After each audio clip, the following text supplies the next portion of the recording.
Without and navigate all of that kind of backlash that might detract from what you're trying to say. And there's another factor than that, which is in what year are you writing it? Yes.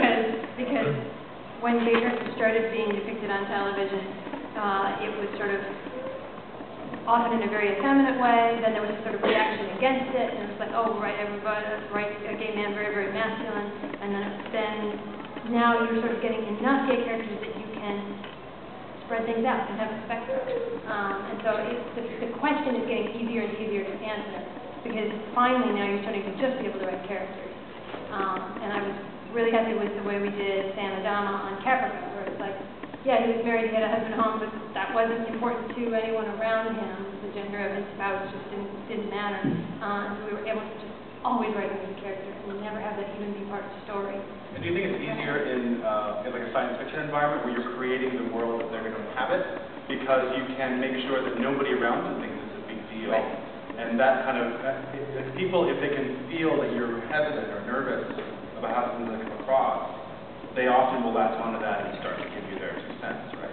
Yes, having a sci-fi world where you, yes, absolutely, that's helpful if you wanna treat it as a non-issue and you wanna sort of go like, look how nice the world looks when the culture has developed like this.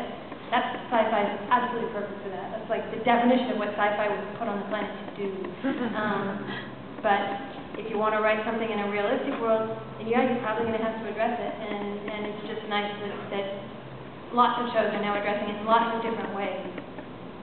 I think it's the same in any minority group that's represented in television or film. Like, talk to the Asian American community, the Latino community. Like, they go through the same struggles still. You know, Margaret Cho, like, her whole Hannibal act is about like being on the forefront of that, and how like she hadn't seen, you know, Asian American people in prominent roles on television, and Or only certain roles. Exactly, and I mean, even now, you can still, there's not that many, and so I think it's a struggle that not just LGBT communities go through, it's any sort of minority that is being represented in the media.